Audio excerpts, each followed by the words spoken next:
I love Five Nights at Freddy's. Why would you do that? Why would you do that? You're awful. You're awful. I'm actually trying to win. I'm trying to game. This would normally be the part of the video where I tell you exactly what it is that we are talking about, but here's the deal. You know full well what Five Nights at Freddy's is. Especially if you grew up like I did, you were talking about Five Nights at Freddy's on the bus with people. You were watching people like Markiplier and Jacksepticeye and Pewdiepie until he got sick and tired of it play every single new installment of Five Nights at Freddy's. You saw the fan art, and then you saw the worst fan art. It's easy to say that aside from probably Minecraft, Five Nights at Freddy's was one of the biggest indie games of all time. Especially in the 2010s. The interesting thing about Five Nights at Freddy's, especially now, is dissecting every tiny little bit of lore that comes out of these games. You know, you talk about how there's all of these little secrets in the books, the novels, the strategy guides, the games themselves, the mini games inside of the games. There's all this lore in every single little part, and the internet has devoted itself to trying to find every single little detail about this game to create a fully fleshed story out of it. You see people like MatPat and other theorists on the internet talk about Five Nights at Freddy's, especially early 2015, 2016, and that was the biggest thing that they've ever done when it comes to views. We recently analyzed your whereabouts and stalked you for the past few weeks, and my only conclusion is that you get no vid. And it makes sense because it was a trending topic, and these people had huge personalities and were able to create arguments and theories that made sense. I'll tell you this, we talked about analog horror on this channel a couple of months ago, and in that video I said that I'm not a huge horror guy, and that's the same thing that I'll say here. But you didn't need to play horror games, and you didn't even need to play Five Nights at Freddy's to be involved in the community as heavy as it was. One of the biggest YouTubers at the time in the FNAF community was this guy named Smike, and he's pretty controversial right now. A dumber version of Freddy. Toy Freddy, well, you know, he's kinda, fat. He's, you know, rounder, more big-boned. Maybe he gets more and more excited the closer he gets to you. Maybe he thinks for pizza, so his mouth starts drooling because he's so fat. But when it happened, he revealed that even 2 months after he got huge off of these Five Nights at Freddy's videos, he still had never played the first game. He just knew enough about the lore and about the game design and the character design that he was able to create a cohesive argument, make these top 10 lists, and get big off of the success. You're seeing the title, and it probably says something like Game Theory or MatPat or how Theorists ruined FNAF. I'm not going to talk about MatPat in particular because I actually like the guy, but he does stand as a good symbol for this overarching thesis that I want to talk about today. It's how the exploration of the lore and the story stripped away the value of the gameplay and the horror that made Five Nights at Freddy's successful in the first place. Now that might be a controversial take, but watch through this whole video, hear me out please, because I think I got some good points. I got some points that make sense, and if you don't agree, it's fine. I'm one guy on the internet, it's whatever. But hey, if you like when people talk about these nerd things and this gaming thing stuff and art and stories as a whole, I do this stuff all the time. Every single week I try and make a video like this, and then I'll do some serious video after that later on in the week. So if you like that type of stuff, be sure to hit that subscribe button and share this video with a friend, because I'm trying to hit 150 subscribers by the end of the summer, and I think I can do it, but I need your help in order to make that happen. So thanks. Anyway, plugging out of the way, let's actually talk about what we're gonna actually talk about now. Now, horror as a whole has really changed, especially with the rise of the internet. In the 90s and 2000s, you had stuff like Resident Evil, which, yes, is very scary, especially for the time, but is sort of limited now to its graphic design and the limitations of the consoles that they were created for. But you found something interesting with the rise of gaming on YouTube particularly, and that was this idea of indie horror being the dominant form of horror content in general. Sure, now we all know stuff like Petscop, Mandela Catalog, ARG games, stuff stuff like that.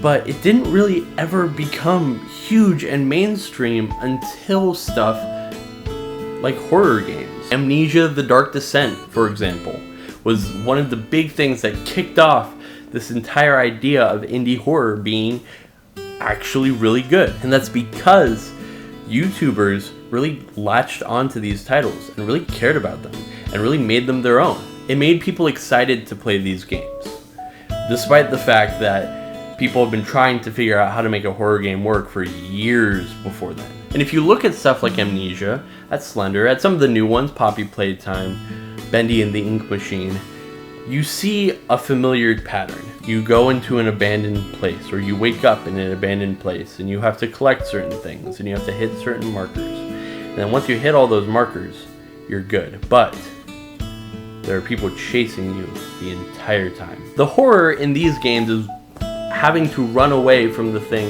that is scaring you. In stuff like Outlast, you constantly have to actually do parkour basically throughout this entire mental hospital in order to finish and get out of the shack, get out of the hospital. And while all of these creepy guys or scary looking individuals are looking at you, bloodied faces, mangled corpses, all that type of stuff, that's where the horror in these games came from. And then Five Nights at Freddy's comes in and completely throws it off, and everybody freaking loves it.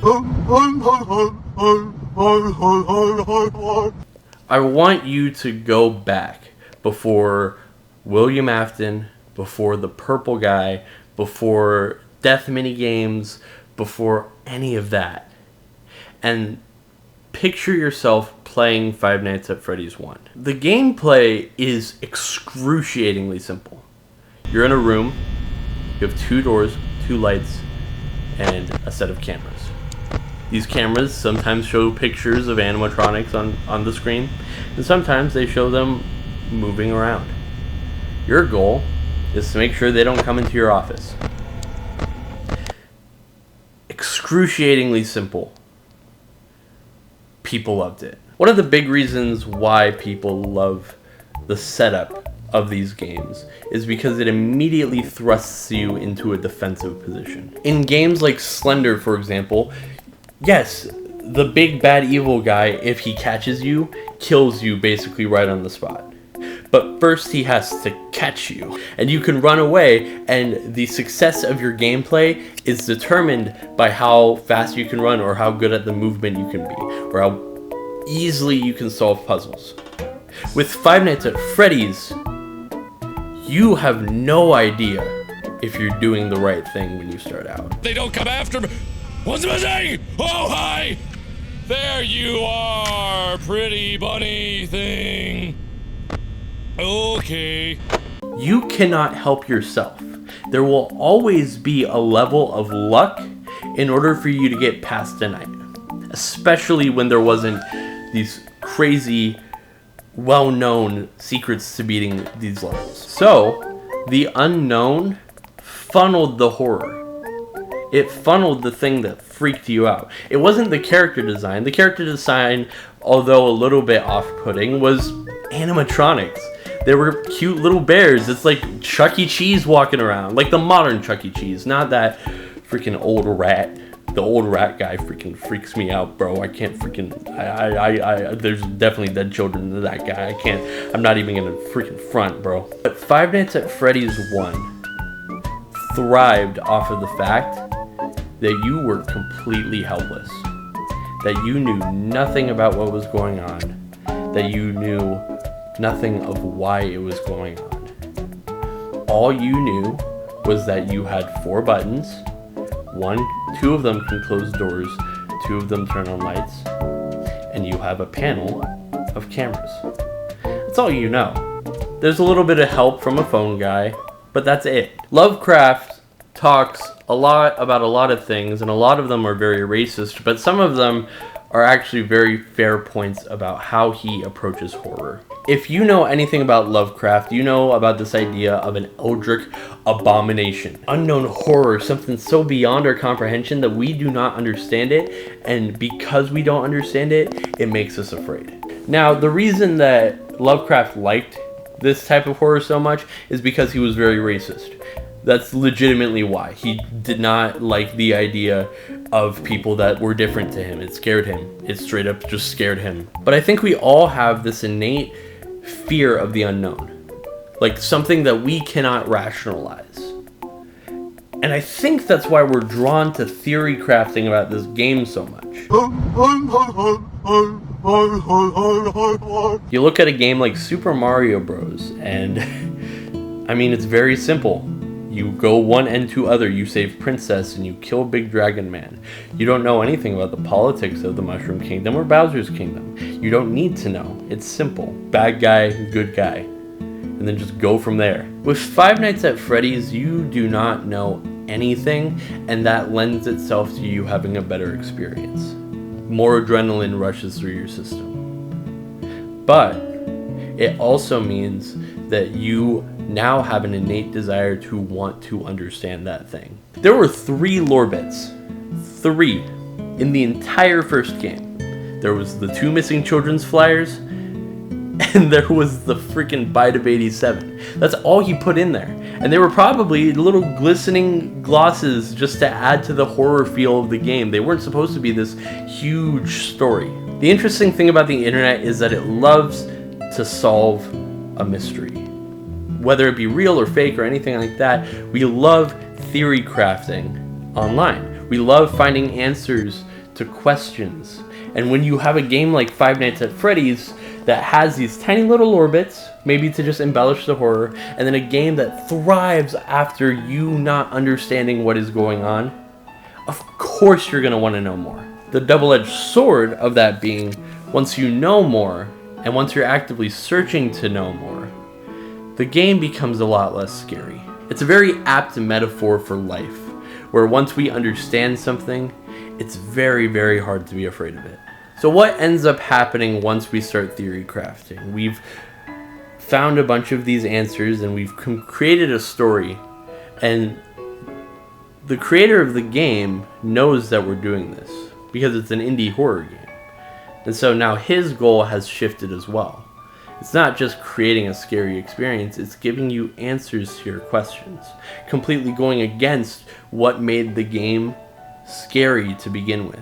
And when that happens, you get things like death minigames, and you get things like good, bad, neutral endings, and you get things like FNAF 6. Now I think, personally, Five Nights at Freddy's 6 is a beautiful ending to what FNAF became. It's the perfect send-off to this era of Five Nights at Freddy's, and a good way for Scott Cawthon to sit down and retire.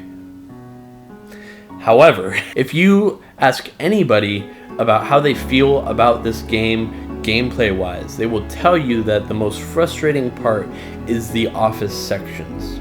The sections that were the most reminiscent of the previous games. The ones that actually looked like the previous games. And that's because Five Nights at Freddy's 6 is a story game. It's not a horror game. It's a game designed to complete this narrative, to give you the answers to your questions, and that's completely fine. But it takes away from the horror of it. It's nearly impossible to have a game that tries to answer every question while also thrive off of you not knowing anything. Those are two opposites. You can't have both. And Five Nights at Freddy's 6 tried to and failed. Now the game is fantastic regardless, and you can make the argument that Five Nights at Freddy's 6 became, and Five Nights at Freddy's as a whole, became more than a horror game in general. But if you're looking for a good horror game and a good horror series, Five Nights at Freddy's is not that. Five Nights at Freddy's 1 is, but you get more and more games, and you get the rate at which these games were created becomes oversaturated, and the novelty of the unknown wears off.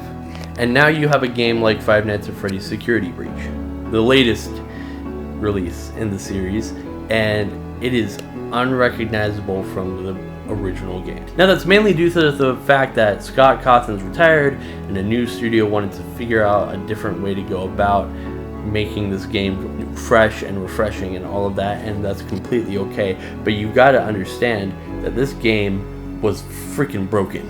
This game is a husk, a shell of what made Five Nights at Freddy's 1 interesting.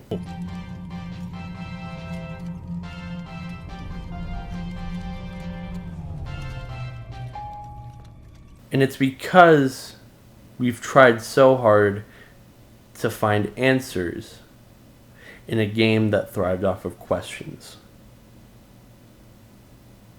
But look at me online, bro. I'm freaking just complaining. I complain all the time. If you like complaining, be sure to subscribe. I freaking love complaining.